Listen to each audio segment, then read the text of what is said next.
telemaging.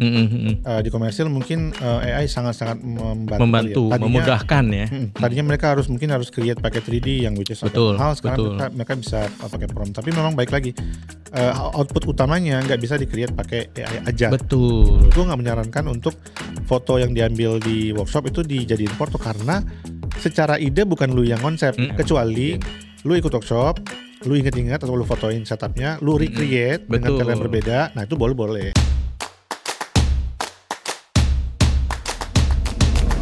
Selamat datang di podcast Sedini, seputar industri kreatif dan seni. Hari ini kita kedatangan guest yang keren sih menurut gue ya.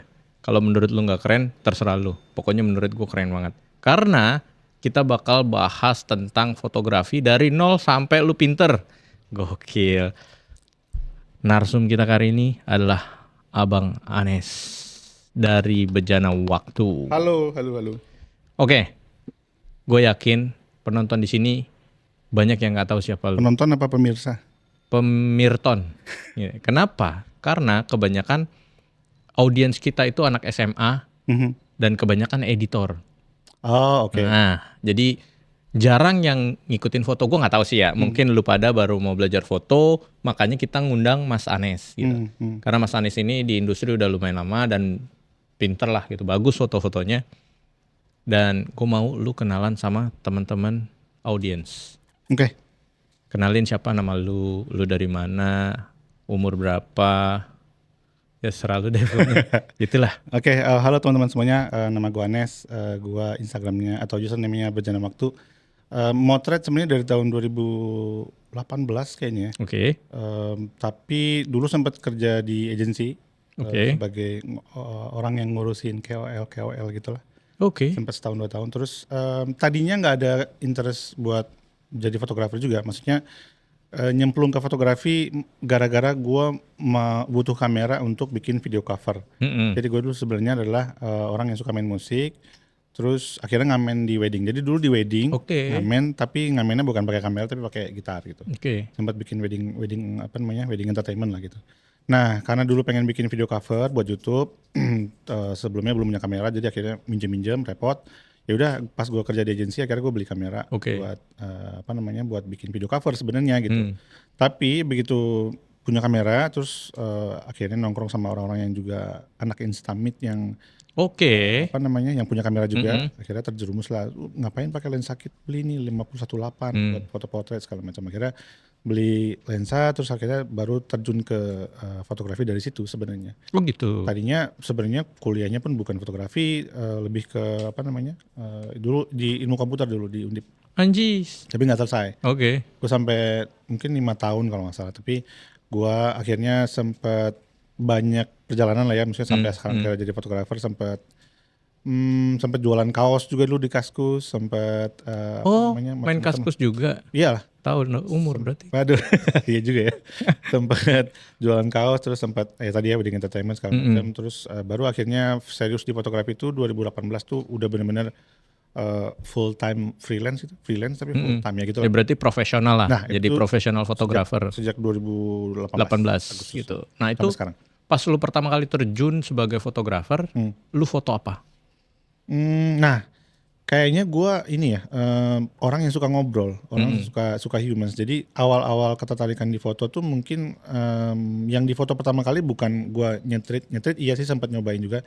Cuman interest pertama itu ke portrait. Jadi motoin orang-orang yang gue kenal, yang good looking gue ajakin buat foto. Udah dari situ dulu aja, gue motoin orang dulu awal-awalnya.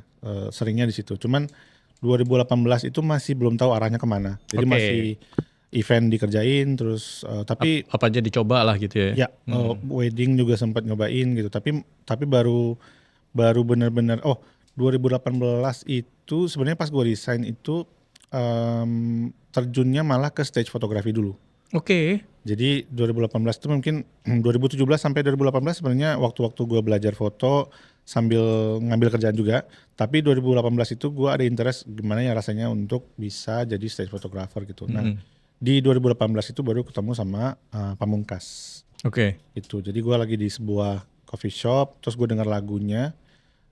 Tadinya gue tahu nama Pamungkas itu dari Mas Kunto Aji. Dia sempat nge-share di story-nya kalau ada nih orang Indonesia apa namanya lagunya bagus-bagus segala macam, terus gue dengerin, gue suka, akhirnya gue DM-an. Nah kebetulan dia mau ada showcase, jadi gue DM-an tuh bulan Agustus, Septembernya dia mau ada showcase Oke. album pertama. Oke. Nah Walk the Talk kalau nggak salah, terus ya udah gue dengan ini menawarkan diri, Pam lu mau nggak showcase lu gue yang fotoin, gak usah dibayar nggak apa-apa, gue mau belajar, mau bikin foto segala macam. Akhirnya ya udah showcase-nya gue Itu fotoin. penting tuh ya. Porto. Pas di awal kan gue nggak ada ini ya, maksudnya sempet sih nyoba-nyoba stage fotografi, ikut kalau boleh bawa kamera ke festival yang boleh bawa kamera gue bawa gitu. JGTC sempat bawa kamera, sempat nyewa 70-200 terus dibawa ke situ segala macam. Tapi yang gua ngikut ke musisi belum ada waktu itu. Nah jadi akhirnya begitu DM sama Pam, ikut latihan ke studio beberapa kali, terus kenalan sama manajer-manajernya. Terus ya udah abis dari situ langsung cocok, ya udah langsung ikut ke Pam. Jadi 2018 sampai pandemi tuh ikut Pam. Oke, bareng terus gitu. Stage fotografi. Oke. Jadi lebih banyak ngulik, walaupun sebenarnya in between tuh gue ngerjain ya foto logbook juga, katalog juga segala macam, apapun yang bisa dikerjain. Video juga kadang-kadang gue kerjain juga. Tapi lebih banyaknya di stage fotografi sampai pas pandemi. Berarti berani juga lu ya? Kenapa? Maksudnya lu keluar dari agency kan 2017 atau 2018 nya? 2018-nya. 2018-nya berarti kan dari 2017 ke 18 lu bener-bener belajar fotografi. Iya, nggak ada kerja. Emang benar-benar waktu itu setahun tuh belajar sambil ya ada kerjaan gue kerjain. Tapi masih di agency? Enggak. Oh lu udah nggak di agency? Jadi tuh 2016 sampai 2017 tuh kurang lebih setahun. Habis itu cabut, pindah kantor, sempat juga setahun gitu. Jadi 2016 sampai 2017, habis itu 2017-nya sampai ya mungkin ada sempat periode sebelum gue resign tuh gue sempat kerja lagi gitu beberapa bulan gitu. Sebelum apa yang bikin lu sampai mutusin ini kayaknya gue foto nih gitu? Ada dua sih sebenarnya kalau gue nggak salah inget ya. Dulu tuh gue sempat ditawarin sama Anji, kalau lu tahu ya, Manji.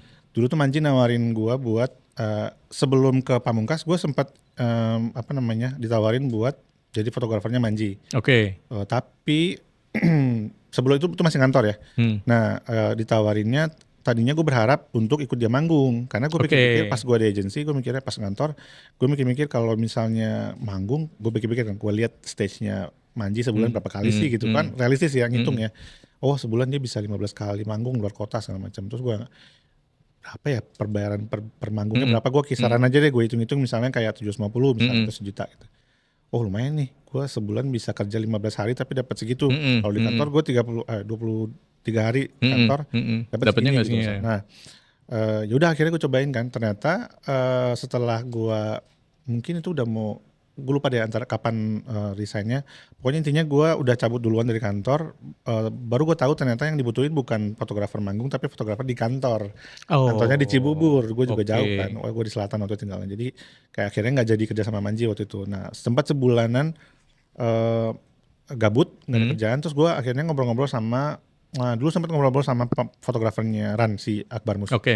Ngobrol-ngobrol segala macam, fotografer stage tuh gimana sih gitu. Terus, lumayan panjang tuh ngobrolnya segala macam, sampai akhirnya gue nggak tahu bakalan ketemu sama Pam tuh pas ngobrol sama Akbar kan. Jadi gue yang penting gue dapat gambaran kalau stage fotografer juga caranya gimana sih gitu. Ya maksudnya bisa hidup lah dia, si Akbar waktu itu kalau nggak salah udah 5 tahunan sama Ran waktu itu.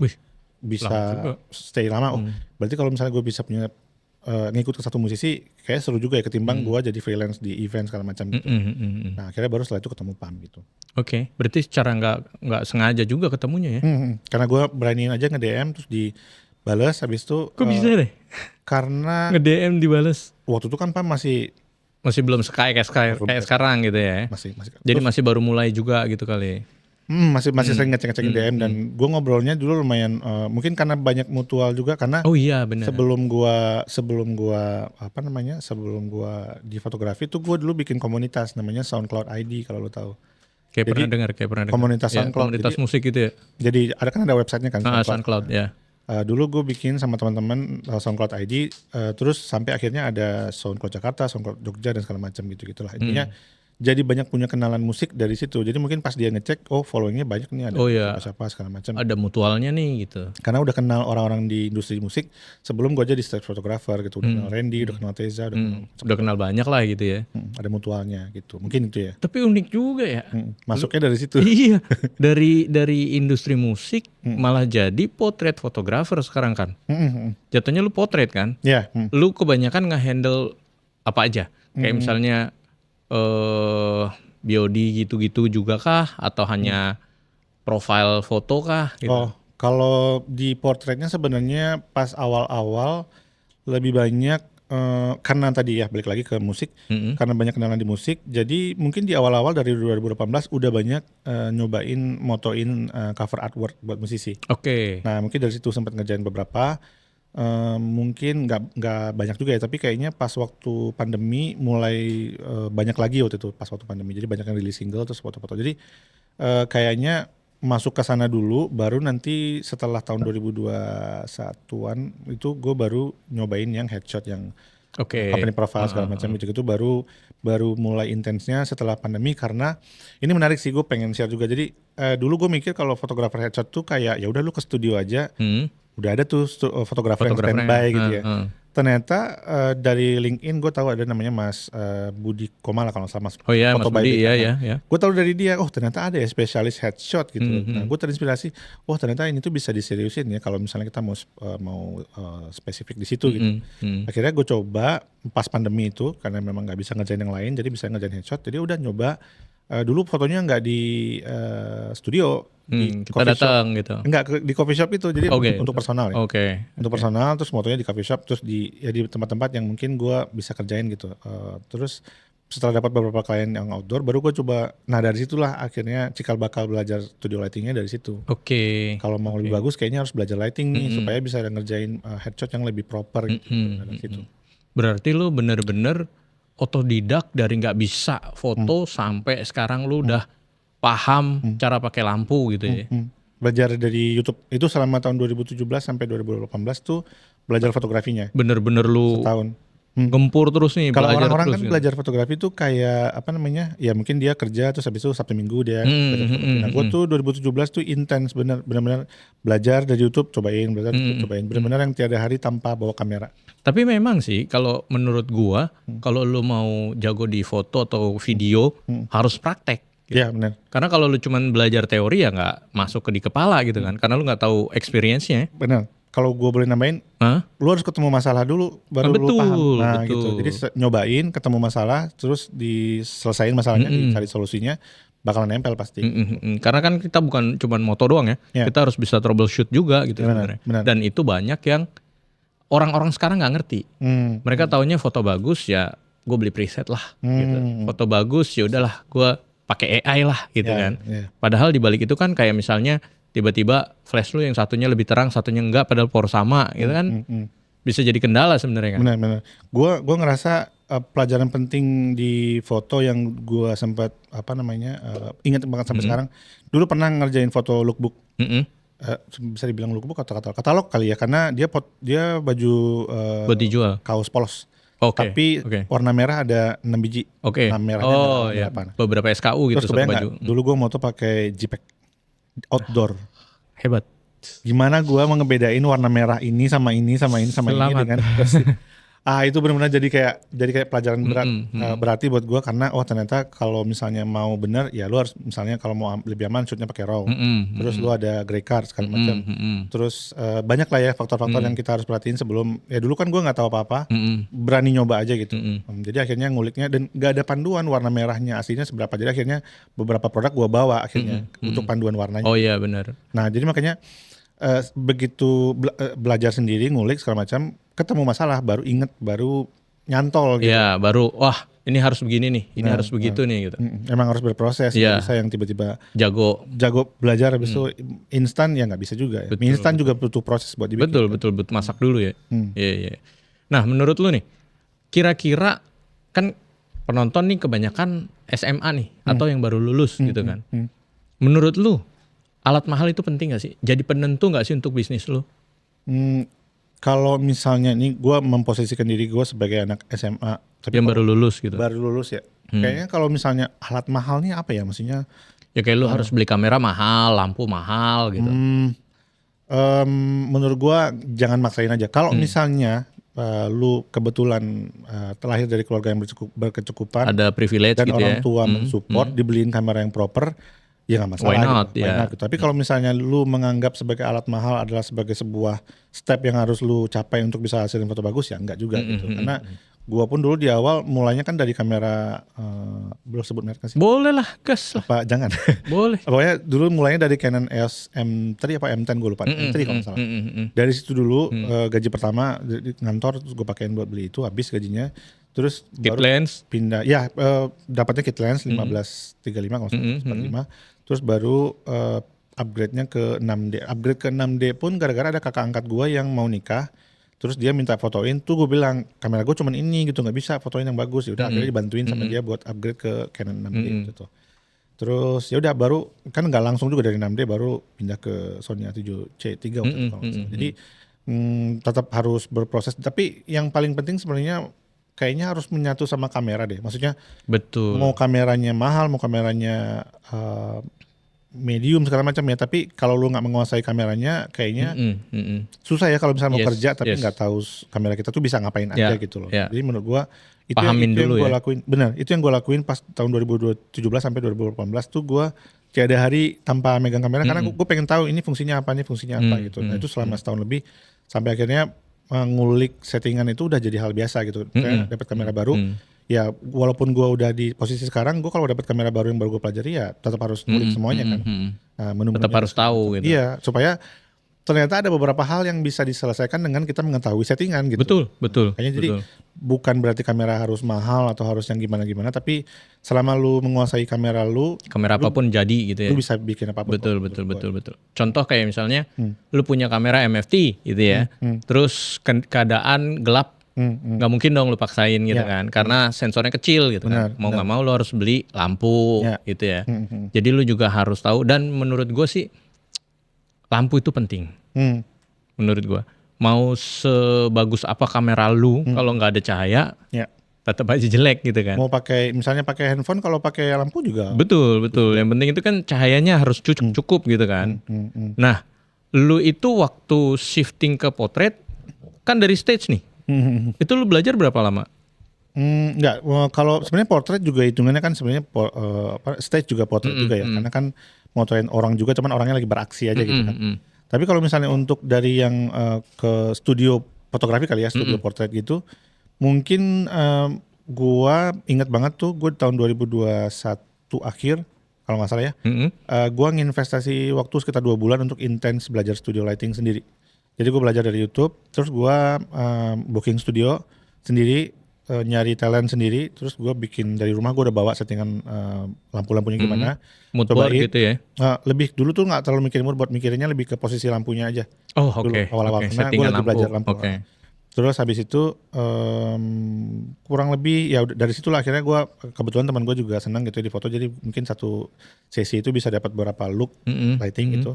Ya udah dari situ akhirnya mulai setiap setiap ada kesempatan gue bisa nyobain lighting setup yang baru, gue cobain gitu. Jadi lumayan intensnya itu setelah akhir-akhir pandemi lah, 2022 itu udah mulai full jadi tikus studio kali ya gue bilangnya. Iya, karena lu studio terus sejak gitu pandemi sampai sekarang kayaknya mungkin dominasi kerjaannya ya studio. 70% di studio. Udah jarang banget kerjaan yang outdoor kecuali yang memang mengharuskan outdoor. Menurut lu personal brand itu penting nggak? Karena kan yang gue lihat lu personal brand lu ya, lu itu lebih ke fotografer studio. Bahkan gue baru tahu sekarang nih kalau lu pernah di industri musik gitu kan. Menurut lu penting nggak itu personal brand? Kalau misalnya salah satu media untuk marketing lu adalah sosial media, mungkin personal branding perlu ya. Kecuali lu marketingnya nggak perlu sosmed, misalnya lu bisa ya dapat kliennya lewat meeting atau misalnya lewat tender segala macam, mungkin nggak terlalu butuh sosial media. Tapi kalau selama audiens lu atau calon klien lu adanya di sosmed gitu ya, tetap harus butuh personal branding, karena kita bisa mencapai apa yang kita pengenin tuh memang harus lewat personal branding gitu. Jadi gimana orang tahu kalau misalnya lu itu fotografer potret gitu. Ya, kalau gua nggak membrandingkan diri sebagai seorang fotografer potret, jadi kayak ngepost behind the scenes gitu-gitu kan sebenarnya sebagai upaya untuk ngasih tahu orang kalau ini lo gue kerjanya kayak gini gitu. Jadi menurut gue tetap penting, karena klien kadang-kadang kalau ngelihat hasil doang ya mungkin semua orang bisa gitu. Betul. Dapat hasil yang sama, tapi kan prosesnya yang cara kita nge-approach gitu, cara kita komunikasi ke klien segala macam itu perlu perlu disampaikan juga gitu supaya klien bisa lihat. Nah, menurut gua mau profesinya apapun, mau bahkan editor pun bisa juga gitu, butuh juga personal branding gitu. Banyak banget yang mungkin dia editor tapi dia dapat kliennya luar negeri segala macam gitu. Kadang-kadang bisa juga lewat personal branding dan lewat sosial media gitu. Maksudnya dia bisa di discover sama fotografer atau videografer dari luar negeri, itu kan juga lewat Betul, sosial betul, media betul. gitu. Make sense, make sense.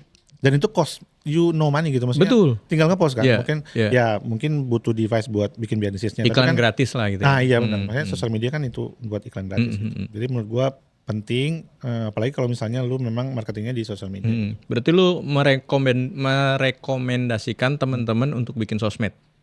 Iya, dan kalau misalnya memang apa namanya, lu sebagai seorang yang di industri kreatif misalnya nggak merasa butuh personal branding, nggak apa-apa juga gitu. Tapi kan kalau misalnya ada opportunity yang datang dari sosial media kan, lu pasti udah ngerasain sendiri juga kan, kayak misalnya banyak kayak kita diajak kerjasama sama brand-brand yang apa namanya, kerjasama itu memudahkan kita juga gitu. Betul, Misalnya kayak betul. kerjasama sama brand lighting gitu, di support lighting segala macam kan, sangat-sangat apa ya, itu nggak bisa Bisa cost saving juga kan? benar, kita jadi bisa punya alat tanpa misalnya kita harus beli karena dikasih sama brand Betul, gitu loh. betul. Jadi menurut gua why not gitu, kalau misalnya itu menguntungkan kita, nggak apa-apa juga gitu. Betul, betul, betul, betul.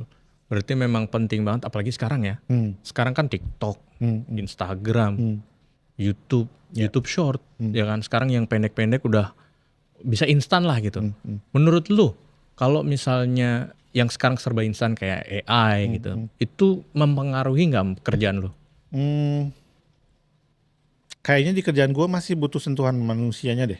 Kayaknya mungkin gue kalau misalnya fotografer makanan mungkin udah banyak yang apa Bisa namanya, generate gitu ya? UMKM ya. Kalau misalnya di kerjaan gue beberapa masih harus butuh sentuhan ide dari, karena kan gue juga beberapa kali ngerjain komersil. Nah itu mungkin AI hanya berfungsi di post pro kali ya, atau untuk mempercepat kerja, atau misalnya untuk ngebikin mood board atau misalnya shortlist yang Betul, kita ya. mau bikinnya kayak gini nih. Nah itu kan biasanya kita selama ini kan nyari di frame.io segala macam, jadi nyari apa namanya, nyari referensi shot gitu kan, nah sekarang bisa di-generate. Nah paling berfungsinya hanya di situ sama di post pro. Kalau misalnya untuk nge-generate fotonya nggak mungkin di AI kalau di kerjaan berapa gitu. Ya. Dan kadang kalau misalnya brand pun itu kan harus spesifik looknya ya. Betul, Gak boleh yang namanya misal gelas lu pakai AI otomatis berubah kan. Meskipun lu jago promptnya ya. Iya, Gak iya. mungkin 100% bisa sama, mirip, angle berbeda gitu kan. Lu Kalau- cuma foto sekali gitu. Kalau di komersil mungkin kayak ganti background atau misalnya itu mungkin akan sangat kepake, misalnya kayak digital imaging. Di komersil mungkin AI sangat-sangat membantu, kali ya. Membantu, memudahkan ya. Tadinya mereka mungkin harus create pakai 3D yang which is agak Betul, mahal. Sekarang betul. mereka bisa pakai prompt. Tapi memang baik lagi, output utamanya nggak bisa di-create pakai AI aja. Betul. Gitu. Jadi ya itu menurut gue bukan sebuah apa ya, kayak sebuah apa namanya, apa istilahnya, gue lupa gue. Bukan musuh lah. Bukan gitu. musuh lah ya, bukan musuh, tapi sebuah tools aja sebenarnya. Berarti lu nggak takut ya dengan adanya AI itu malah ngebantu sebenarnya. Karena jujur di kerjaan masih banyak apa namanya, part-part yang harus diisi sama manusianya. Ya contoh moto aja kan setting lampu nggak bisa pakai AI. Masih harus pakai, bahkan kalau misalnya udah kita taruh pun tetap kita harus adjust juga kan. Betul. Maksudnya menurut kayak gitu mana. Jadi nggak bisa yang sekali taruh langsung sampai beres kayak gitu kan, nggak juga gitu. Tetap harus di adjust gitu. Kita yang bisa ngerasain. Lu pernah nggak ngalamin sulit jadi fotografer? Kesulitan gitu, aduh gua kayaknya klien susah nih gitu, atau enggak kayaknya gua kalau foto stage mulu gua nggak bakal bisa bertahan nih di industri nih gitu. Masa-masa itu pernah nggak lu alamin? Dulu mungkin ngerasainnya kayaknya karena dulu dari awal sebenarnya dari awal gue motret aja sebenarnya udah harus pernah ngerasa kayak gitu. Jadi di awal gue kan motret umur berapa berarti ya? Berarti umur 27 28 ya. Sementara orang-orang yang seangkatan gue yang mulai belajar foto, banyak yang kayak baru lulus SMA gitu. Maksudnya orang-orang yang di industrinya masih jauh lebih muda gitu. Nah, gue di awal dulu sempat ada keraguan kayak emang gue bisa compete ya sama mereka yang muda-muda ini gitu. Nah, jadi di awal justru malah yang meyakinkan gue adalah oke, mungkin yang mereka mulainya dari SMA segala macam ya mereka oke, jago-jago dan segala macam, tapi mereka tentu nggak punya audiens seperti yang gue punya gitu. Mm-mm. Karena dulu gue dari awal gue di Jakarta itu udah mulai berjejaring sama orang-orang di Jakarta. Jadi networknya udah ada. Mm-mm. Jadi pas gue mulai fotografi itu gue udah punya networknya. Jadi pas gue tinggal ngasih tahu orang kalau hey gue fotografer lo sekarang Mm-mm. gitu. Mm-mm. Nah kalau yang sekolah kan mereka masih ya baru mau mulai gitu kan. Mm-mm. Sementara gue udah punya network, gue tinggal ngasih tahu orang kalau gue fotografer. Jadi itu yang gue rasain di awal. Pas gue belajar fotografi di awal tuh, gue udah punya network orang-orang yang calon klien yang sudah bisa ngasih klien ke gue gitu. Betul. Jadi bedanya mungkin di situ. Nah di awal-awal mungkin sempat agak ragu, tapi setelah gue ngerasain itu, kayaknya gue pikir nggak ding, semua orang punya rezekinya masing-masing. Mm-mm. Terus yang muda-muda ini mungkin dia masih muda, tapi mungkin relasi dia ya anak-anak muda juga gitu kan. Sementara gue udah punya network yang sudah siap ngasih kerjaan yang lebih komersil gitu segala macam. Berarti biar teman-teman biar kayak lu nih, gitu kan, lu udah ada klien sekarang, lu ada tips nggak gimana caranya networking yang benar? Gue ngomongnya ke teman-teman yang masih SMA kali ya, baru lulus SMA Yang ini. baru lulus lah. Karena gue mulai itu kayaknya pas waktu lu mulai tahun berapa sih? Udah lebih lama ya? Lama banget gue Lama ya. banget ya. 2010? 2008 gue. Oh 2008, oke. Di zaman apalagi lu berarti ya, di zaman lu mulai pasti informasi soal teknis itu harus lu kulik sendiri. Betul. Dari mana? Dulu dari mana? YouTube dulu. YouTube juga belum ada. Ada yang bikin tutorial, lu harus nanya ke Buku. orang kan. Buku benar. Buku, iya. Dulu masih buku di Gramet dan Iya. segala macam kan. Nah, teman-teman yang masih sekolah, baru lulus sekolah, itu kalian sebenarnya sudah sangat-sangat dimudahkan di zaman sekarang. Pertama, konten YouTube udah banyak.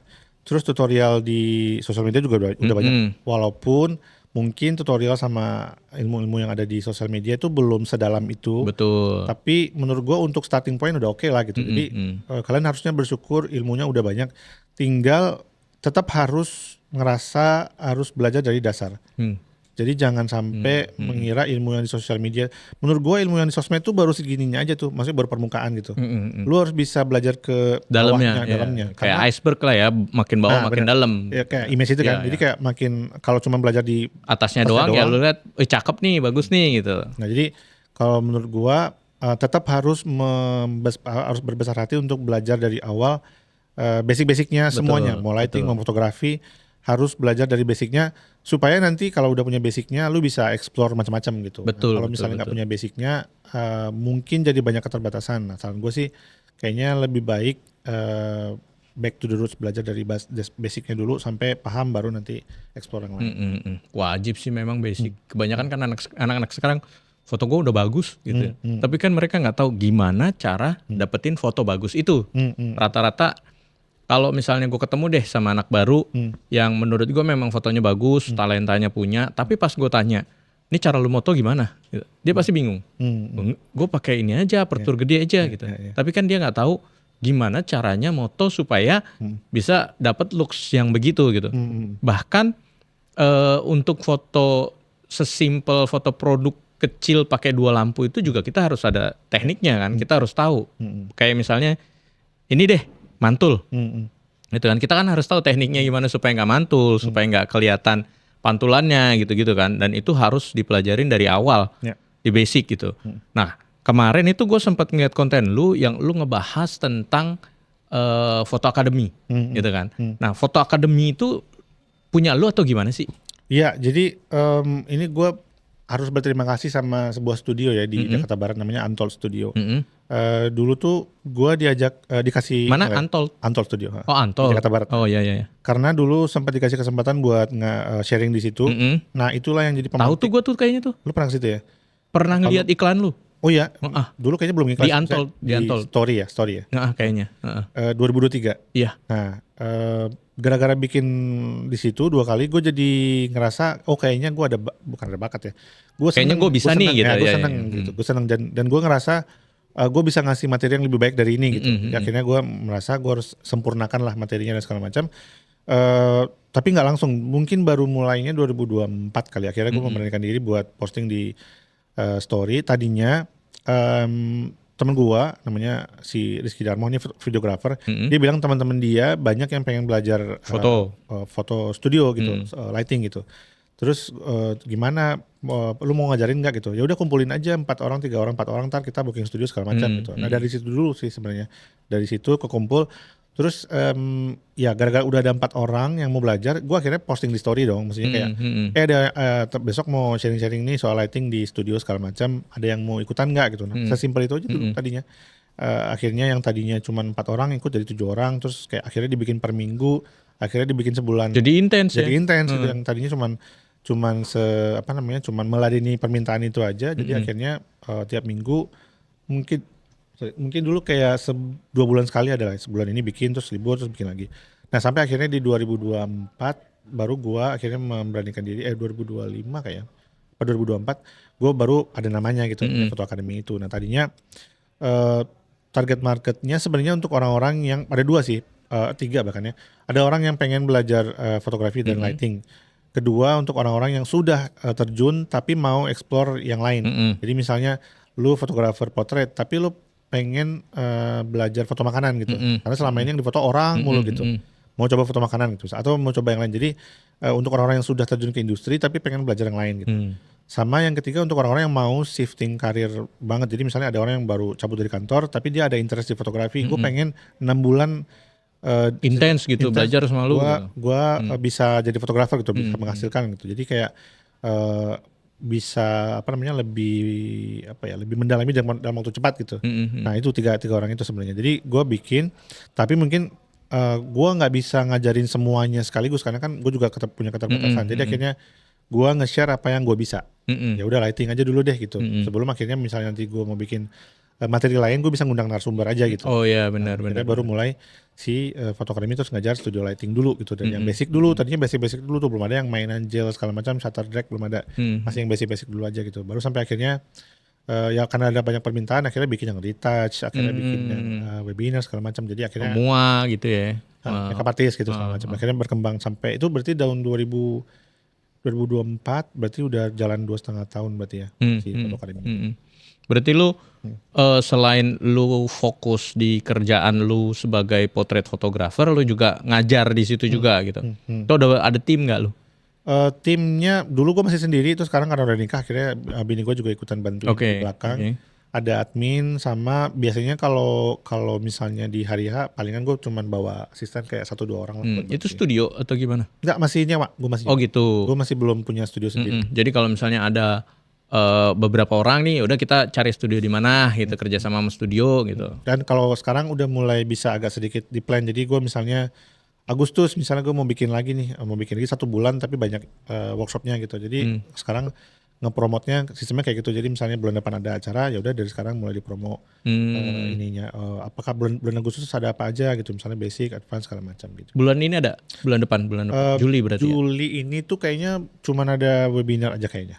Oh Juli lu webinar. Karena tadinya yang advance lighting itu offline. Nah, gue belum pernah bikin advance tapi offline. Online. Oh oke. Jadi sebenarnya selama ini bikinnya offline dulu. Nah akhirnya coba sekali-sekali dia bikin yang online gitu. Materinya kurang lebih sama tapi sifatnya dia lebih ke online aja. Jadi semua orang bisa ikutan. Karena kan gue sempat lihat live TikTok lu juga kan ngebahas lighting. Itu apaan? Sebenarnya ternyata banyak banget audiens baru di TikTok yang memang sama sekali nggak ngerti lighting. Oh ya. gitu. Maksudnya kalau untuk mencari audiens baru gue masih milih TikTok sih. Oh gitu. Walaupun mungkin rada-rada ini ya. Agak tricky terlalu melebar banget sih audiensnya. Maksudnya kalau di Instagram kan udah jelas ini ya, maksudnya spesifik gitu. Tapi kalau di TikTok memang harus disaring lagi. Nah, gue nyaringnya dari live gitu. Gue bikin live, habis itu kalau orang-orang yang memang interest di fotografi atau di lighting, mereka bakalan stay, bakalan nanya, bakalan cari tahu, terus baru gue lempar ke IG gitu. Jadi gue masih sering. Emang boleh? Apanya? Oh, nyebut-nyebut. Live kayaknya. Bisa. Maksudnya biasanya gue suruh DM atau gue suruh chat segala macam atau suruh kirim link. Oh yaudah japri gue aja gitu. Tapi dulu sempat sempat seminggu atau 10 hari rajin tuh live-nya. Tapi kalau misalnya pas lagi nggak bisa ya nggak terlalu di. Capek juga kan? Dia cuma sejam 2 jam sih sebenarnya. Oh gitu? Nggak sampai yang live. Tapi lu jadwalin gitu. Kayak misalnya lu live Senin, Rabu, Jumat gitu. Nggak usah mau lu aja. Misalnya gitu. Pas lagi ada waktu kayaknya malam gue nggak ada kerjaannya gitu. Jadi gue live gitu. Terus lu langsung aja mulai. Langsung aja. Gitu. Jadi nggak di announce gitu gitu. nggak. Nah, gue kayak random aja. Tapi memang biasanya cuma sejam 2 jam. Nggak sampai yang 3 jam 4 jam kayaknya nggak. Ternyata live capek juga ya. Capek lah anjir. Maksudnya kadang-kadang yang menjawab pertanyaan berulang gitu, terus kayak ya cuap-cuapnya. Iya, lu udah ngejawab terus tiba-tiba ada yang datang, "Mas ini apa?" Iya, Udah ulang gue jawab lagi. tadi gitu. Harus Ya. sabar-sabar juga. Tapi ya seru juga sih ngulik-ngulik dan ngulik-ngulik live streamnya kan gara-gara pandemi juga tuh. Jadi belajar OBS dan segala macam. Ya gue lihat kan kemarin kan kita ngobrol di situ kan. Lu waktu itu waktu sama DOS ngebahas apa? Yang di mana tuh? Yang Workshop di kapan? sini ya? Workshop di sini. Udah lama banget itu. Itu terakhir di sini kalau nggak salah sama Filtrox deh. Oh gitu. Yang di studio ini yang workshop ya. Sama DOS itu iya itu ngebahas dulu tuh konsepnya lebih ke bikin tekstur aja, maksudnya ngebahas karena lensa yang dipromosiin adalah lensa yang lumayan kompresinya oke, jadi gue bikin mainin tekstur aja di belakang gitu. Lensa berapa? 135 gitu. Dulu tuh kalau nggak salah promote yang lensa Pro 80 Pro 81.4 Pro kalau nggak salah, gue lupa. 85. 8514 Pro kalau nggak salah ya. Itu jadi itu terakhir kalau nggak salah gue workshop di sini. Gimana caranya lu promosiin diri lu? Gimana? Ya cara lu promosiin diri lu. Ya selama ini kalau lu itu portrait photographer.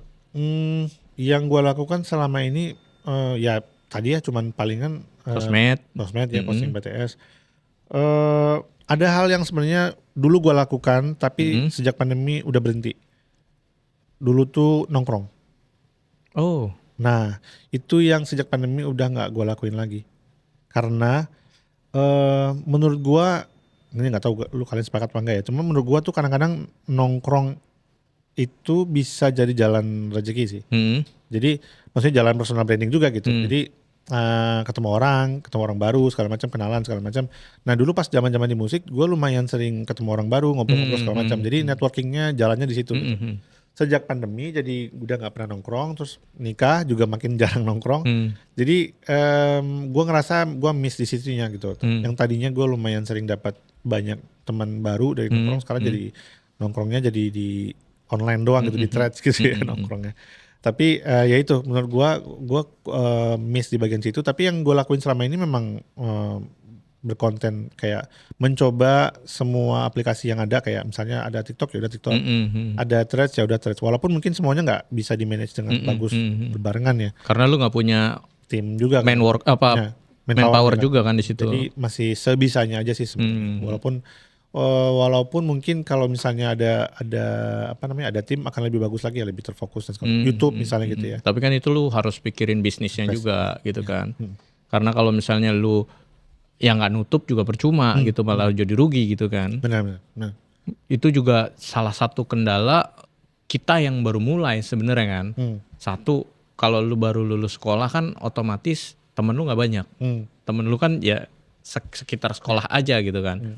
Terus mau nggak mau ya kayak Galang, lu tau Galang kan? Nah dia kan dari ngonten kan sebenarnya sampai dikenal banyak orang, gitu kan. Dan itu salah satu yang menurut gua ya patut ditiru, patut dicontoh gitu kan. Sedangkan dia juga nggak pakai gear termahal waktu itu kan. Yang penting lu niat gitu kan. Nah pertanyaan gua itu sebenarnya gimana caranya mereka ini yang baru lulus bisa kayak lu gitu, bisa networking sama orang lain gitu, dengan nongkrong sehat ya, dengan catatan nongkrong sehat. Kan ada nongkrong yang cuman sekedar nongkrong ngabisin duit atau nongkrong nggak produktif gitu-gitu kan. Nah, lu ada nggak masukan buat mereka nih? Kalau buat yang baru lulus atau masih SMA, ya menurut gua kalau misalnya memang paling gampang ya dengan ini ya, dengan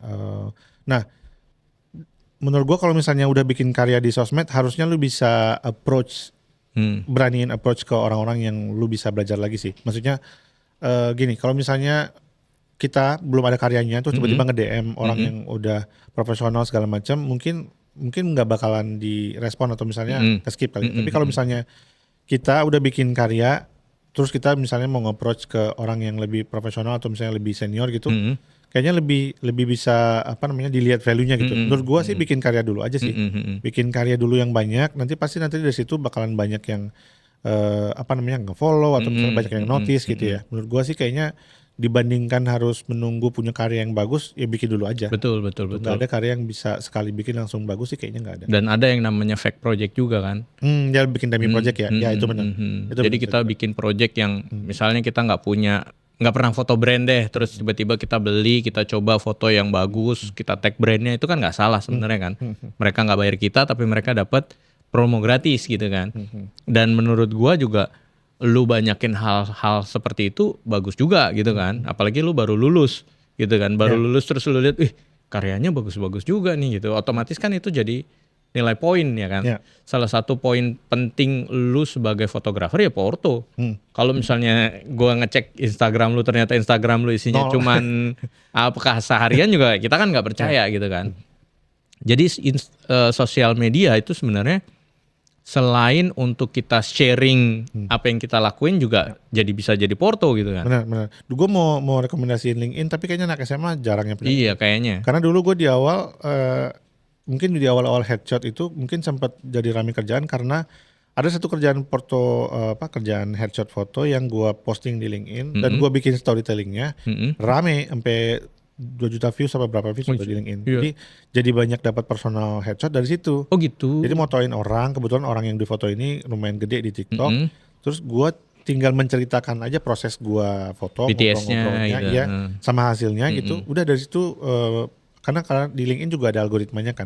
Nah tapi kalau anak SMA gue nggak tahu nih apakah mereka udah punya juga atau mereka harus bikin juga. Tapi di situ banyak banget orang-orang brand yang nongkrong gitu, tanda kutip ya, di LinkedIn. Kalau misalnya mau bikin porto atau bikin demi project terus diposting di LinkedIn juga kayaknya bisa-bisa aja gitu, nambahin satu platform lagi yang mungkin lebih bisa mendatangkan klien gitu. Bisa nge-share lebih banyak ke orang-orang gitu ya, karena kan setahu gue LinkedIn banyak kan itu profesional ya. Sama kalau gue boleh saran, ini gue belum punya skillnya tapi kemarin baru diingatkan kalau ternyata salah satu skill yang lu butuh selain dari teknis fotografi videografi adalah storytelling.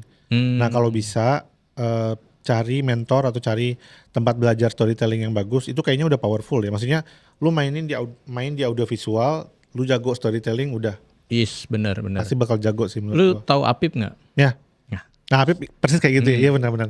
Kalau lu singgung Apip ya benar banget, dia banyak banget konten-konten yang ada storytellingnya. Betul. Dan gue lihat dari konten-konten dia memang paling menjual storytellingnya sih. Karena lu video dia yang terakhir itu dia cuma ngupload teks sama gambar gelap sama dia ngomong. Iya. Tapi rame. Iya benar. Itu kan berarti kan lu nggak butuh gambar yang bagus, tapi lu butuh storytelling yang ngena. Betul. Gitu kan. Dan anak-anak yang muda-muda biasanya jarang ngelihat storytelling itu. Maksudnya yang mereka lihat tuh visual bagus, kameranya, visualnya, teknisnya, preset segala macam. Jadi yang justru sebenarnya kalau misalnya mau stand out, coba deh ulik bagian si storytellingnya dulu. Gimana sih caranya buat bisa at least bikin caption yang bagus dulu deh sebelum bikin video yang ada teksnya yang bisa storytelling segala macam. Jadi bikin caption yang menggugah dulu deh gitu. Betul. Gua agak telat juga nih nyadar ini karena udah banyak yang kalau di gua notice terakhir tuh Mas Sena. Oke. Sena itu juga kan dia sampai berani resign dari kantor karena ya dia udah punya skillnya di situ, terus dia gede kan di storytelling. Gue lihat iya kayaknya gue miss banget nih ngikutin bagian si storytelling. Walaupun gue dulu suka nulis juga ya sebelum era-era threads itu gue sempat aktif di Twitter.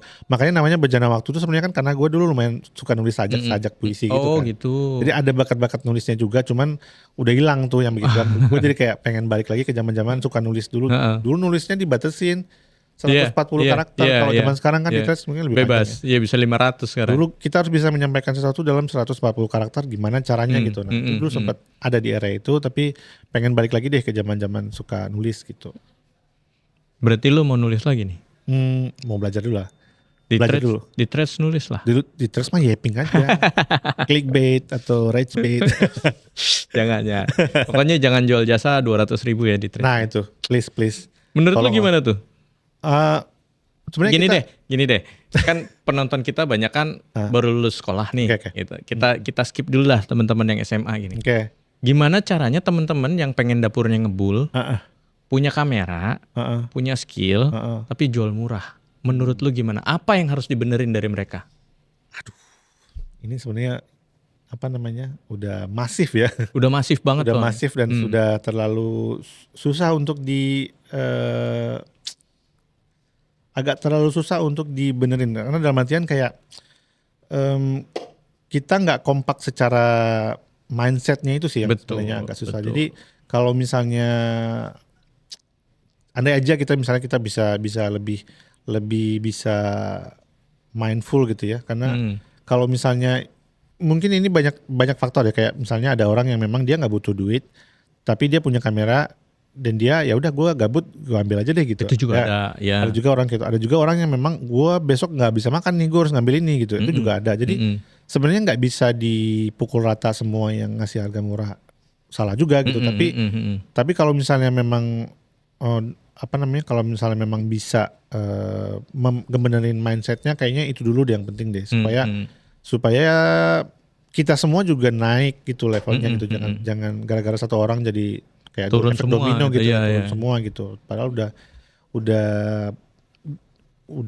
dolarnya udah naik lah, terus kita juga Iya. ngasih harganya Memory juga. card gila-gilaan harganya. Makanya sebisa mungkin, karena yang kita kan sering banget edukasi ya, kayak misalnya ya udah lu hitung aja biaya sewa kamera lu, sesimpel yang HPP lah gitu. HPP-nya aja deh, itu dulu aja deh yang dibenerin, jangan sampai di bawah HPP lah gitu. Jadi banyak orang-orang yang nggak tahu, ini gue pengen sedikit nyampein juga. Banyak orang-orang yang nggak tahu teman-teman lu yang mau ngambil kerjaan 500.000 dari lo itu sebenarnya mereka menggratiskan jasa mereka. Betul.